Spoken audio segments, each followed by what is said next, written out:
नमो नारायण। कैसे आप सब? आशा करता हूँ कि सब अपना जीवन जागरूकता के साथ जी रहे होंगे।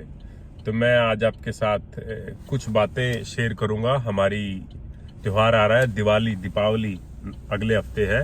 तो इस दिवाली को हम कुछ चीज़ें कर सकते हैं जिससे कि हमारी जो संस्कृति है, हमारा कल्चर है, हमारी ट्रेडिशन है, हमारी जो पुरानी चीज़ें हैं उन्हें जिंदा रखने की एक कोशिश, एक मुहिम मेरे को लगा कि किसी ना किसी को तो इस बारे में कुछ बात करें। हालांकि बहुत सारे लोग बोलते भी रहते हैं। तो सबसे पहले हम इस बार क्या करेंगे कि जो दिवाली है, हम दिवाली की शुभकामनाएं हिंदी या संस्कृत में ही देंगे, अंग्रेजी की बजाय। हैप्पी दिवाली की बजाय हम बोलेंगे दिवाली की शुभकामनाएं या शुभकामनाएं या आपको दिवाली कामनाएं। इस तरह से अंग्रेजी में नहीं बोलेंगे कि हैप्पी दिवाली। ये इस तरह का बंद करें। आप अपने बच्चों को बताएं अपनी भाषा के बारे में, अपनी संस्कृति के बारे में, उन्हें ऑटोमेटिकली पता चल जाएगा। आप इस तरह से बोलेंगे हैप्पी दिवाली के बजाय। दूसरी चीज हम इसमें क्या करेंगे या क्या कर सकते हैं, क्योंकि ये सबके ऊपर निर्भर करता है। किसी को ये बातें ठीक लगेंगी, किसी को नहीं लगेंगी। आज सूर्यदेव निकले हुए हैं। सूर्यदेव बहुत ही आक्रामक उसमें आज निकले हुए हैं।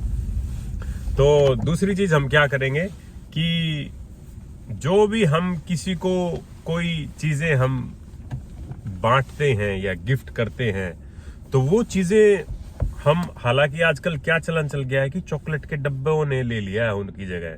चॉकलेट के डब्बे, कुछ अंग्रेजी मिठाइयाँ, अलग अलग तरह की चीजें आ गई हैं। नहीं तो पहले ऐसा होता था कि जो स्वास्थ्य वर्धक चीज है, जिससे आपका स्वास्थ्य ठीक रहे आपका, जैसे कि हमारे फल फ्रूट होते थे पहले। फल हो गए, कोई भी किसी प्रकार का फल। हालांकि फल हमेशा हम किसी के घर जाएं तो तब भी हमेशा ऐसी चीजें ही लेके जानी चाहिए जिससे उनका स्वास्थ्य ठीक रहे और उनके लिए वो लाभवर्धक हो, लाभदायक हो। तो फल लेके जाएंगे इस बार। चॉकलेट नहीं लेके जानी बिल्कुल भी। किसी प्रकार की मिठाइयां आपको लेके जानी है, क्योंकि मिलावट इतनी ज्यादा हो गई है।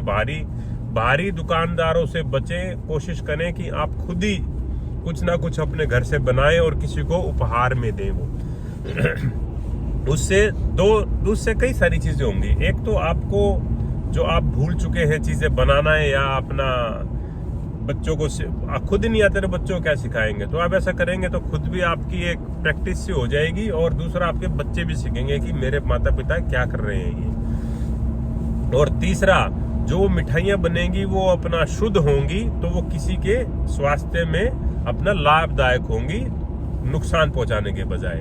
और आपके बच्चों को भी इस हमारी जो संस्कृति है इसके बारे में पता चलेगा।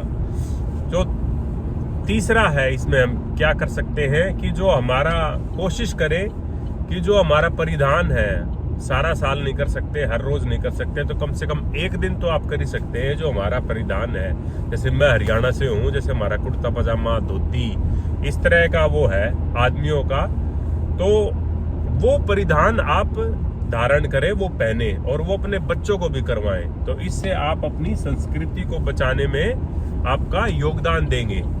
तो इस तरह की कुछ और भी चीजें हैं। वीडियो को लंबा नहीं करूंगा मैं ज्यादा। आप खुद भी कर सकते हैं, स्वदेशी चीजें अपनाएं। हालांकि मैं जैसे विदेश में रहता हूं, लेकिन मेरे पास ज्यादातर चीजें मैं भारत से ही लेके आता हूं। मेरे कपड़े तक भारत से हैं, सब कुछ भारत से है। मोस्टली चीजें जिनसे मेरा काम नहीं चलता, वो मैं एक दो इक्का दुक्का चीजें यहाँ से खरीदता हूँ। तो आप भी स्वदेशी चीजें अपनाएं और इस बार दिवाली के पर्व को बड़े ही हर्षोल्लास के साथ मनाएं। अपने बच्चों को हमारी दीपावली के बारे में बताएं, दिवाली क्यों मनाई जाती है इसके बारे में बताएं। तो आशा करता हूँ आप ऐसा जरूर करेंगे और अपना जीवन सुख में बनाएंगे और जीवन को जागरूकता के साथ जिएंगे। धन्यवाद। नमो नारायण।